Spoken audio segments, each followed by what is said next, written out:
안녕하십니까. 애플의 아이폰이 최근 신형 판매를 시작했죠. 그런데 아이폰 15, 이 신형인데 이게 최신형 아이폰이 발열 논란에 지금 휩싸였습니다. 그 발열뿐만이 아니라 강하다라고 얘기했습니다만 강하기는커녕 내구성 꽝, 이런 판단이 지금 나오고 있습니다. 열이 쉽게 난다라는 발열, 그리고 내구성이 선전한 것과 다르다라는 그런 얘기인데요.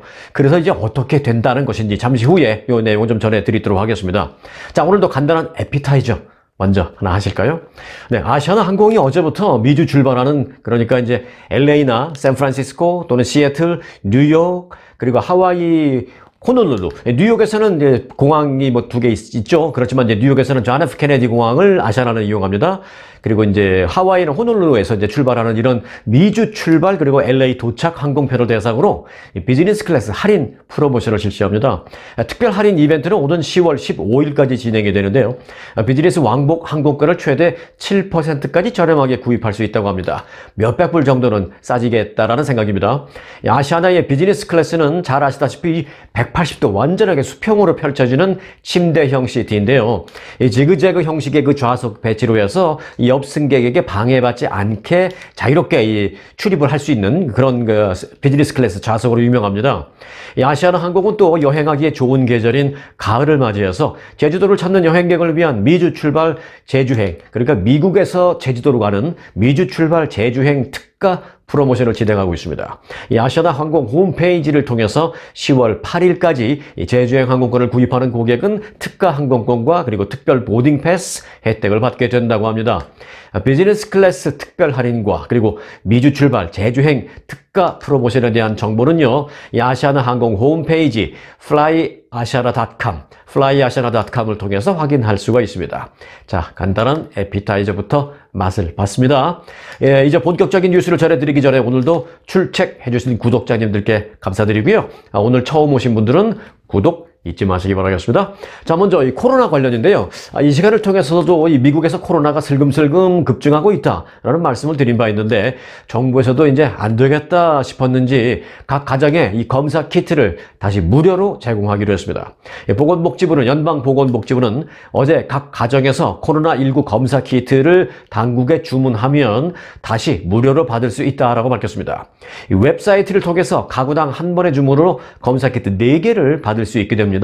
배송은 이제 다음 주부터 본격적으로 시작된다고 합니다.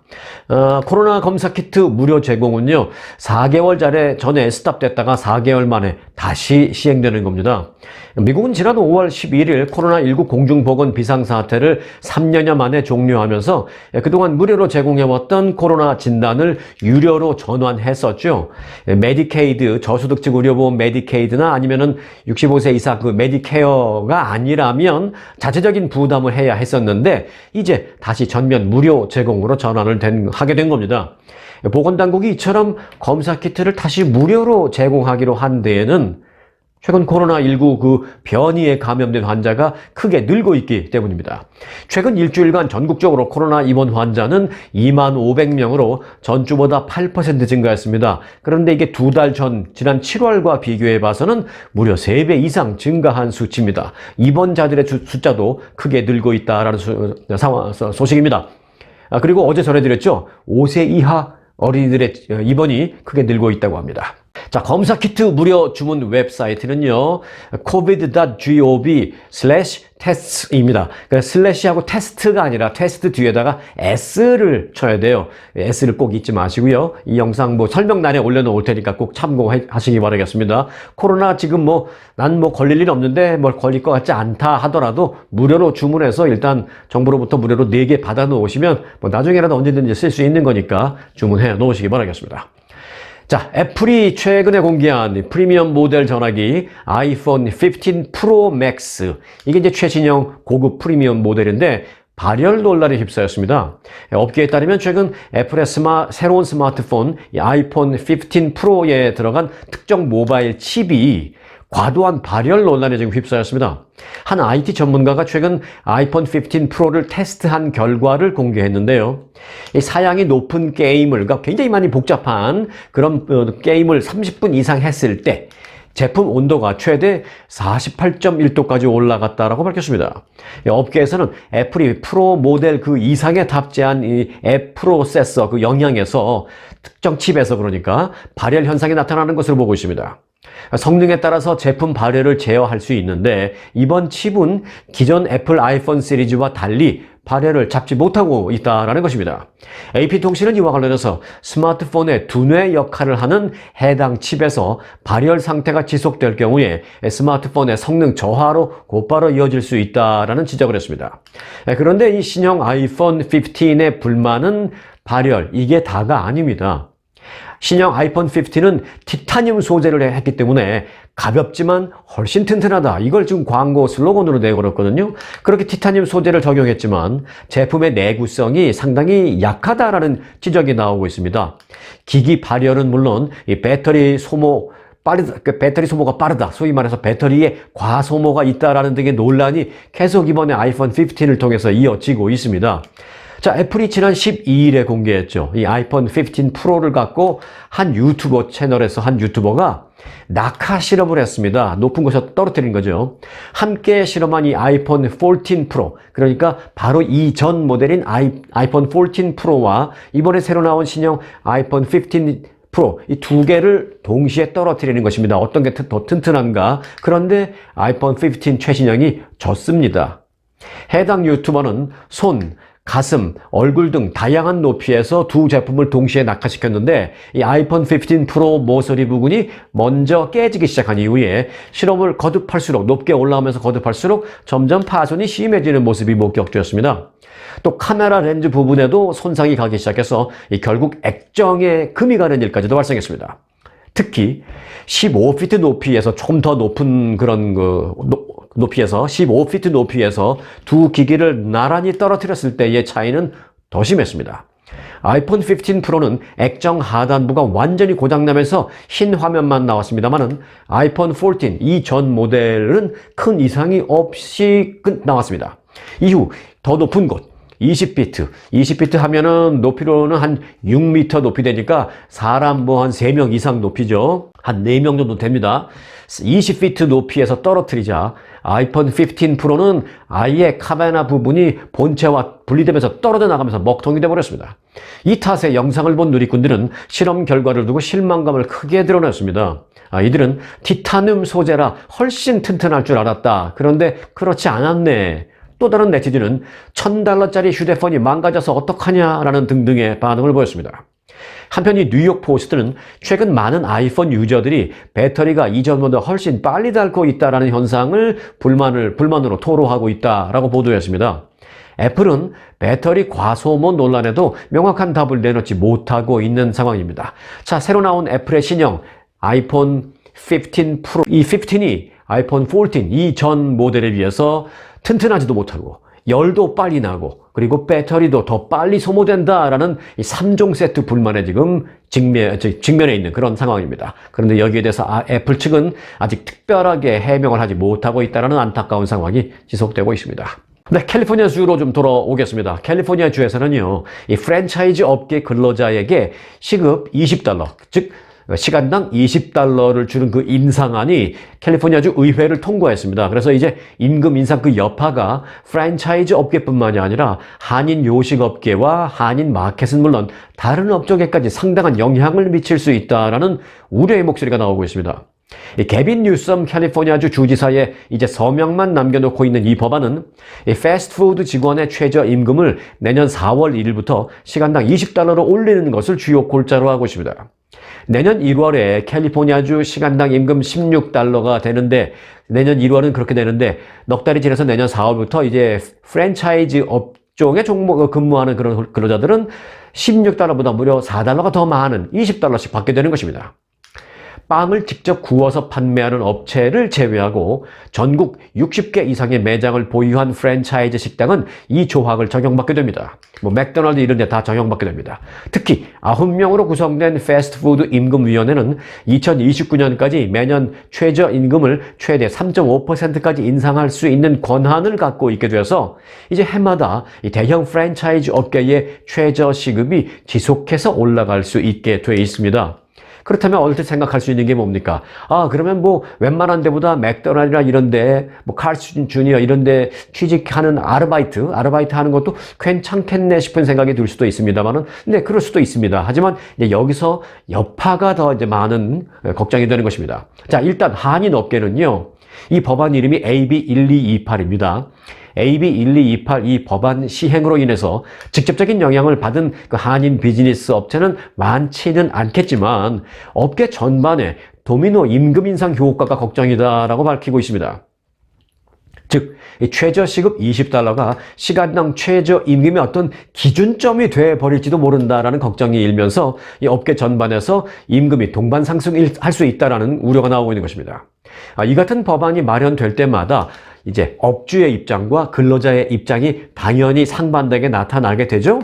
자, 그런데 우선 그 업주 측의 입장을 좀 보겠습니다. 업주 측의 입장을 보면 업주들은 이렇게 말하고 있습니다. 최저임금이 오를 때마다 또 일부 업종에 대한 시급 인상안이 나올 때마다 업소 직원들이 들썩인다 라면서 내년 4월부터 이제 프랜차이즈 직원들이 시간당 $20를 받게 되면 인력 이동이나 또 다른 직종 근로자의 그 임금 인상 요구가 더욱 거세지면서 전반적인 업체에서 업주들이 영향을 받을 수밖에 없다라면서 걱정의 목소리를 높였습니다. 요식업계 업주들은 렌트비나 뭐 또 식재료 가격 등등의 비용이 전반적으로 크게 올랐는데 서버의 즉 근로자들의 시간당 임금도 $20씩 오르게 되면 매니저의 임금은 또 이에 맞춰서 또 동반 인상해 줘야 한다면서 결국 도미노 인상을 있을 수밖에 없다라는 것입니다. 또 결국 업주 입장에서는 비용이 대폭 늘어나면서 음식값을 다시 올리는 도미노 가격 상승이 발생할 수 있다라는 우려를 표명했습니다. 이번에는 그러면 또 이제 근로자 쪽의 입장을 보겠습니다. 자, 일각에서는요, LA의 주거비와 가스값 등 생활 물가를 고려한다라면 시간당 $20도 부족하다라는 지적도 제기하고 있습니다. 한 노동자 권익 옹호 단체 관계자는 이렇게 말합니다. 애 없고, 그러니까 자식이 없고, 또 성인 한 명이 LA에서 혼자 살아가려면 최소 시간당 $21 또는 $22는 있어야 한다라고 주장했습니다. 뭐 이것은 물론 조사를 해봐야 되고, 이 근로자들 입장에서 한 얘기니까 이제 그렇다는 것을 일방적으로 제가 전해드리고 있습니다. 자, 업주와 근로자 측의 입장을 전해드렸는데, 업주와 근로자 측의 입장 외에 또 하나 입장이 있죠. 네, 사실 하나 더 있습니다. 바로 손님의 입장입니다.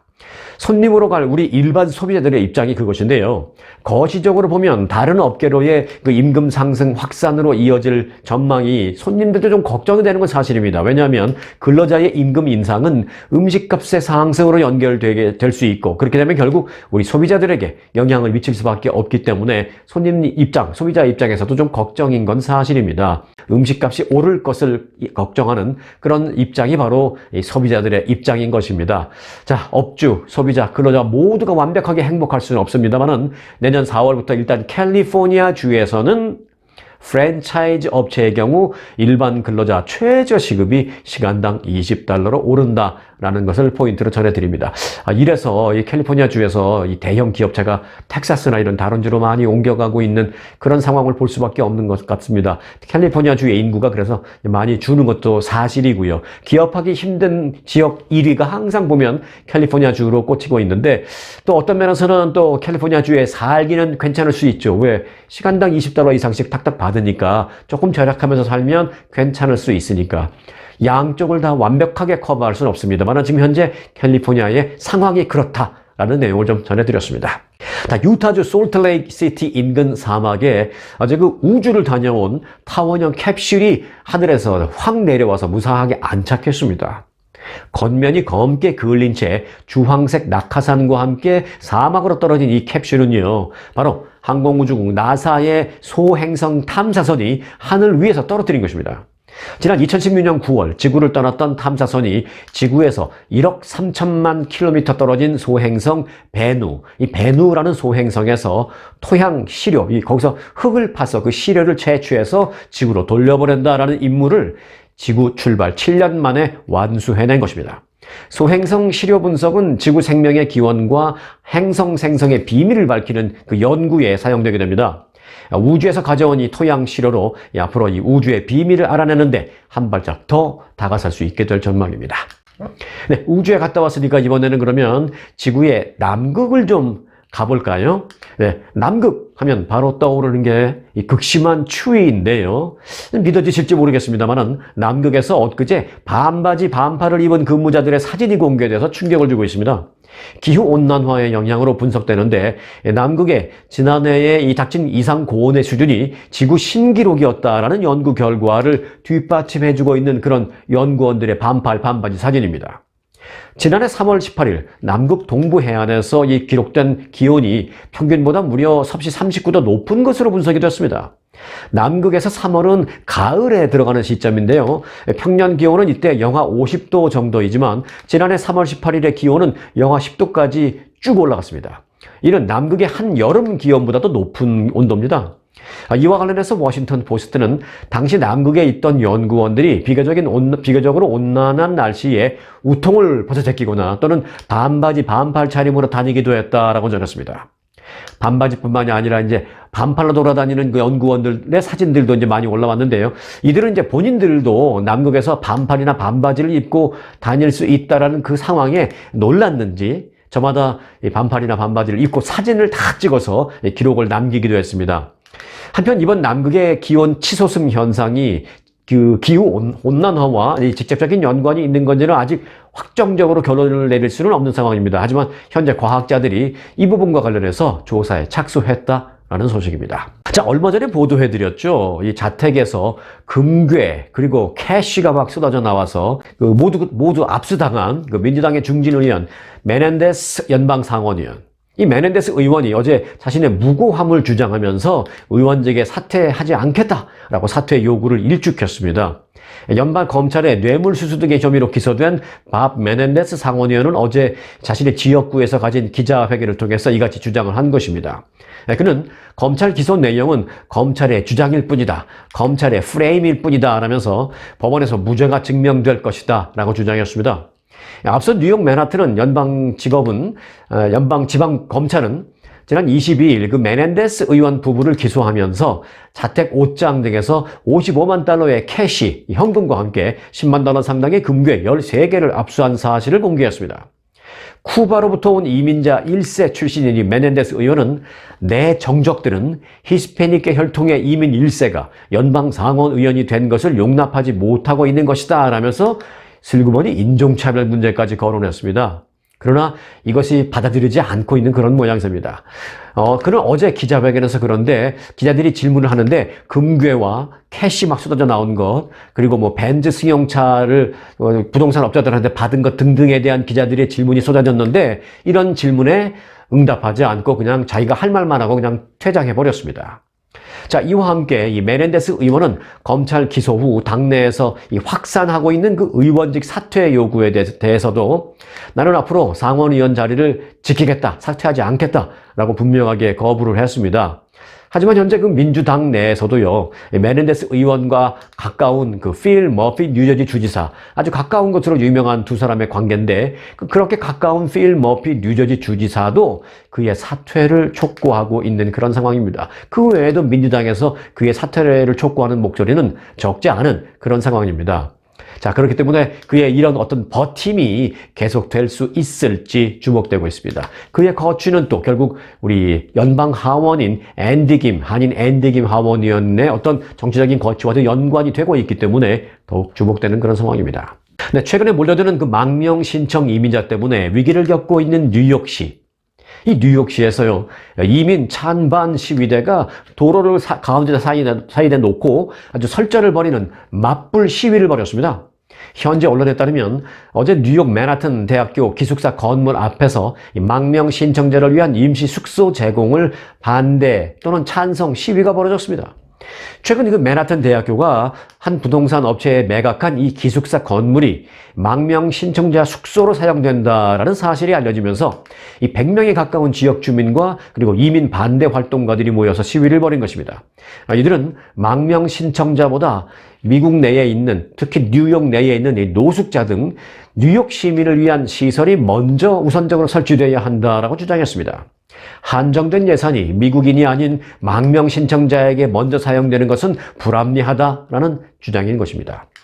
뉴욕시는 83개의 침실이 있는 이 건물에 대한 임대료로 부동산 업체에게 매년 $240만 지불할 것으로 알려졌습니다. 침실 한 개를 빌리는데 그렇다면 이제 계산해 보면 매달 한 달에 약 한 $2,400 정도를 내는 셈입니다. 침실 한 개짜리 방 $2,400를 내는 셈입니다. 뭐 뉴욕의 기준으로 보면 비싼 건 아니지만 일반적인 평균으로 보면은 절대 싼 가격이 아니죠. 최근 뉴욕시는 몰려드는 이민자를 수용하기 위해서 이 천문학적인 재정 부담을 지게 됐고요. 또 행정 서비스의 질 저하와 치안 불안 등을 이유로 해서 주민들의 불만도 증폭하고 있는 그런 분위기입니다. 그래서 이제 망명 신청자들 수용에 앞서서 당장 우리 주민부터, 우리 뉴욕 시민부터 살려라 라는 그런 시위가 일어난 것입니다. 하지만 반대 의견이 또 맞붙어서 맞불 시위가 있었습니다. 어제 이민자 반대 시위 현장 인근에서는요, 이 망명 신청자를 위한 그 숙소 제공에 찬성하는 맞불 시위가 있었습니다. 이들은 자신들을 향해서 막 고함을 치는 그 반대 시위자들을 향해서 뉴욕은 이민자들의 도시다라는 등의 구호를 외쳤습니다. 이 맞불 시위에 참석한 한 지역 주민은 망명 신청자들 때문에 미국 시민을 보호할 수 없다라는 것은 지나치게 단순한 주장, 단순한 논리다라면서 이 망명 신청자에게 숙소를 제공하면서도 뉴욕의 노숙자 등 뉴욕 시민을 얼마든지 보호할 수 있다라는 주장을 펼치기도 했습니다. 자, 내년 11월 미국 대선을 이제 1년여 앞두고 있는데요. 트럼프 전 대통령이 바이든 대통령과의 가상 양자 대결에서 오차범위 밖에서 크게 앞선다. 한 9%포인트 앞선다. 라는 여론조사 어제 보도해 드렸죠. 이 조사 결과가 나오면서 지금 워싱턴 정가가 술렁술렁거리고 있습니다. 자, 이런 가운데 미국 정가 일각에서는 바이든 대통령의 대선 불출마 가능성과 함께 민주당의 제3의 후보로 바로 오바마 전 대통령의 부인인 미셸 오바마 여사가 나설 수도 있다라는 관측이 나오고 있습니다. 한때 이 공화당의 대선 후보였던, 그리고 극우 공화당 주자로 좀 알려져 있던 그 테드 크루즈 텍사스 상원의원은요, 최근 자신의 팟캐스트에서 이런 말을 했습니다. 바이든 대통령은 2024년 그 대선판을 떠날 것으로 나는 예상한다 라면서 민주당이 미셸 오바마 여사를 대선 후보로 낙하산 영입할 가능성이 있다라고 나는 본다 라고 주장했습니다. 테드 크루즈 의원은 이와 관련해서 사실 가능성이 높다라고 볼 수는 없지만 본인 판단에는 이 시나리오가 공화당 측 입장에서는 가장 위험한 시나리오라고 밝혔습니다. 크루즈 의원은 그 영부인 출신의 미셸을 민주당 후보로 선택하면 민주당은 당을 결집시킬 수 있는 계기를 갖게 될 것이며, 특히 흑인 여성을 선택하는 것은 흑인표는 물론이지만 여성표까지도 끌어당길 수 있다라면서 이 시나리오를 공화당은 경계해야 할 것이다 라고 말했습니다. 테드 크루즈 의원의 이 발언에도 불구하고 미셸 오바마 여사가 내년 대선에서 민주당 후보가 될 가능성은 사실 높지는 않습니다. 미셸 오바마도 이런 일각의 그 의견을 알고 있는 듯 나는 대통령 선거에 출마하고 싶지 않다라는 뜻을 여러 번 반복해서 말하고 있는 그런 상황입니다. 현재로서는 그렇다라는 것입니다. 뭐 정치인들, 미셸 오바마 여사가 정치인이라는 것은 아닙니다만은 정치인 또는 정계에 입문하기 위해서는 가끔 입장도 바꾸고 말도 좀 바꾸고 그러니까 미셸 오바마 여사가 나중에 실제로 어떻게 될지는 모르겠습니다만은 현재로서는 출마 의사가 없습니다라는 말을 몇 번 반복해서 했다. 거기까지만 전해드리겠습니다. 자, LA의 영화 산업계에 전면 중단을 몰고 온 헐리우드 방송 그리고 영화 작가들의 파업이 무려 5개월 만에 노조 지도부와 회사 측 간의 그 단체 간 임금 협상이 급진전되면서 결국 타결됐습니다. 이 헐리우드 작가 11,500여 명이 소속된 미국 작가조합은 지난 주말 내내 영화, TV 제작자 연맹과 협상을 벌인 끝에 잠정적인 타결안에 합의를 하고 146일간 이어진 파업을 끝내기로 했습니다. 합의된 타결안은 제작사들과 작가조합 간 그 3년 기간의 단체 협약인데요. 자, 작가들의 임금 인상과 스트리밍 사업에 따른 수익 투명한 공개, 그리고 투명한 분배, 또 인공지능 도입과 관련해서 작가들의 권리 보장 등의 내용을 골자로 하고 있는 것으로 전해졌습니다. 단, 이번에 잠정 합의안은 11,500여 명의 작가조합 소속 그 조합원들의 투표를 통해서 이 동의를 받아야만 현실적으로 이루어질 수 있다, 효력을 발휘할 수 있다라는 그런 말씀을 드리겠습니다. 자, 이어서 보너스 스토리 전해드리겠습니다. 자, 오늘 보너스 스토리의 제목은 조금 긴데요. 제가 이렇게 정해봤습니다. 급감한 캔쿤 여행객, 이럴 때 한번 가볼까? 라고 지어봤습니다. 자, 한국인은 물론 미국인들도 많이 즐겨 찾는 그 멕시코의 대표적인 휴양지 캔쿤을 비롯해서 멕시코의 몇몇 인기 여행지가 그 인기가 예전만 못하다라는 분석이 제기되었습니다.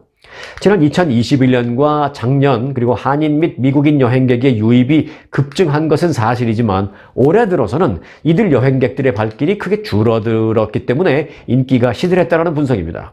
자, 캔쿤 여행 수요 감소 여파로 항공료와 호텔 숙박료가 하락하기 시작했습니다. 그러자 캔쿤 여행의 또 다른 기회가 될 것이다라는 의견이 여행업계에서 나오고 있습니다. 이와 관련해서 월스트리트저널은 멕시코 최대 휴양지인 캔쿤으로 가는 미국 여행객들의 발길이 최근 감소하면서 캔쿤으로 가는 항공료와 호텔 숙박료가 확실하게 하락하고 있다라고 보도를 했습니다. 연방 상무부 국제무역국에 따르면 캔쿤을 방문한 미국 여행객의 수가 전년에 비해서 소폭 감소한 것으로 나타났습니다. 특히 올해 6월부터 미국인 여행객의 발길이 줄어들면서 항공사와 호텔은 직격탄을 맞았다는 것입니다. 예를 들어서 스피릿 항공사의 경우에 4월에 비교적 높은 가격에도 불구하고 캔쿤행 항공권을 다 솔드아웃, 완판, 다 매진시켜서 팔았지만 2달 후인 6월에는 실적이 두 자릿수나 크게 급락했다는 것입니다. 럭셔리 빌라 리조트인 바이스로이 리비에라 마야의 올해 2분기 예약률은요, 전년에 비해서 15%나 감소했습니다. 미국 여행객의 감소 여파로 항공료와 호텔 숙박료도 하락세를 보이고 있습니다. 캔쿤까지 직항 왕복 항공료는 평균 한 $424 정도 되는데 전년 대비 10%나 떨어졌고요. 또 호텔 숙박료도 5성급인 앞서 말씀드렸던 그 바이스로이 리비에라 마야 리조트의 경우에 1박에 $625로 전년에 비해서 한 $50 이상 떨어졌습니다.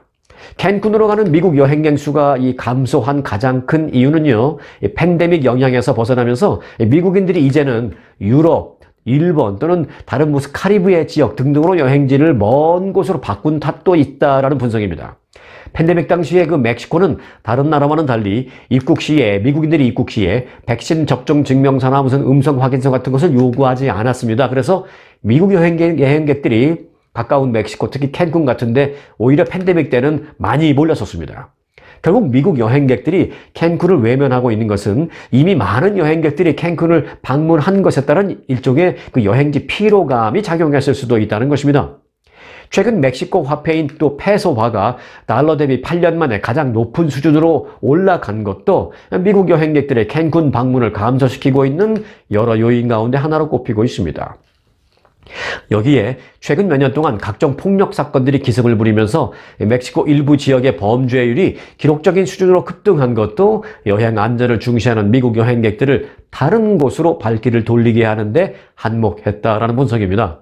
자, 상황이 이렇게 되자 항공업계와 현지 호텔업계는 미국 여행객의 발길을 되돌려 놓기 위해서 항공기 증편과 함께 호텔 숙박료 할인 행사 등등을 계획하고 있다는 소식입니다.